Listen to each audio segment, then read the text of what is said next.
ายดีพ่อแม่พี่น้องมื้อนี้แม่น้องมดกับสิพามาพี่น้องเบิ่งอ่าล้างถ้วยยามแลงเนาะยามตอนนี้ก็ประมาณอยู่4 โมงเนาะพี่น้อง4 โมงที่แม่น้องมดสิไปล้างถ้วยแล้วแม่น้องมดก็สิดังไฟหนึ่งเขาอ่า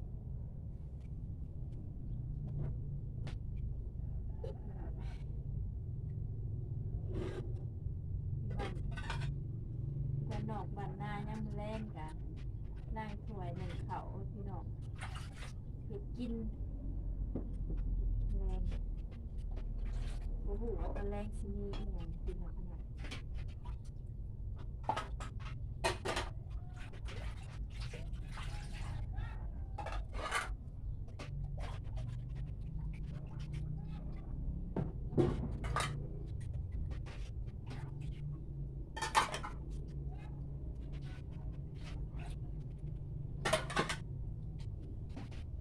มันนี่พี่น้องมายามเลยว่าถ้วยอยากหลายเนี่ยพี่น้องแต่ละเทื่อกะกินแต่ครอบครัวกะถ้วยกะสิบ่หลายปานนี้หลายปานใดพี่น้องมายาม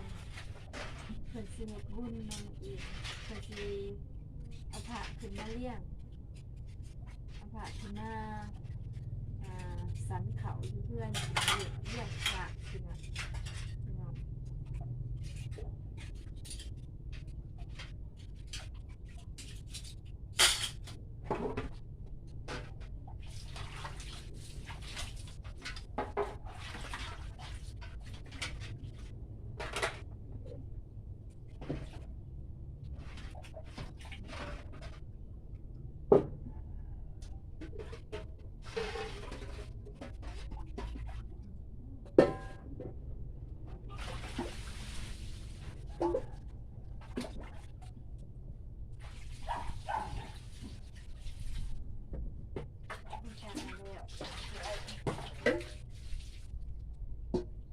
แล้วต้น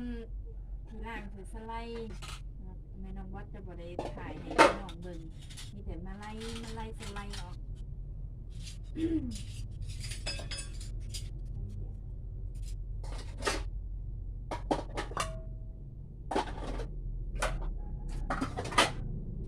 ตอนแรกมากับบ่มีหยังพี่น้องเอ้ย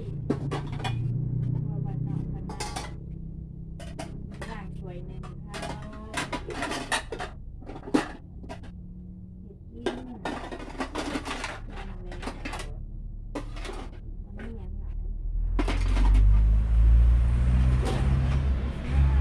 ตามมือการกำหนด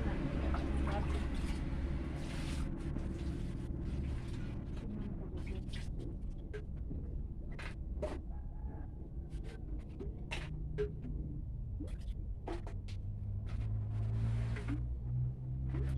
น้องฝากกดไลค์กดแชร์กดติดตามเป็นกำลังใจให้เด้อพี่น้องเด้อ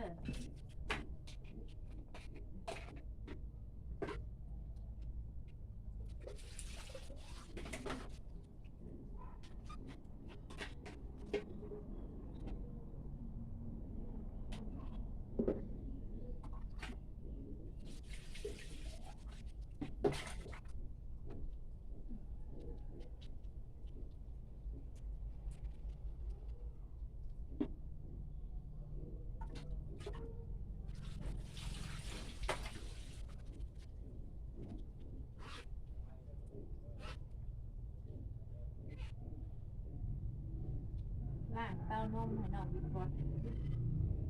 บิ๊กบอสยังกินนมอยู่พี่น้อง4 ปีแล้วยังกินนม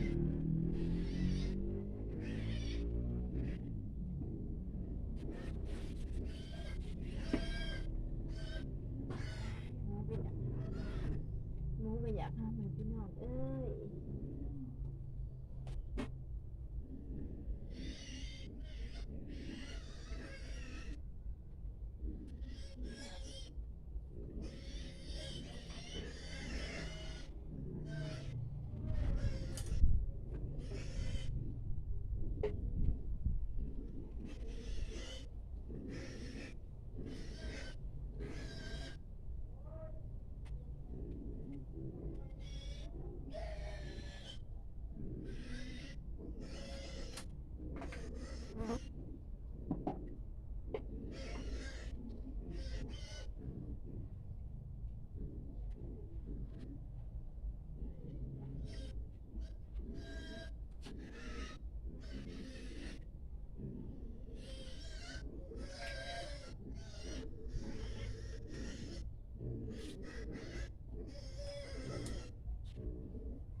พี่น้องก็เจ้าจังสิยานม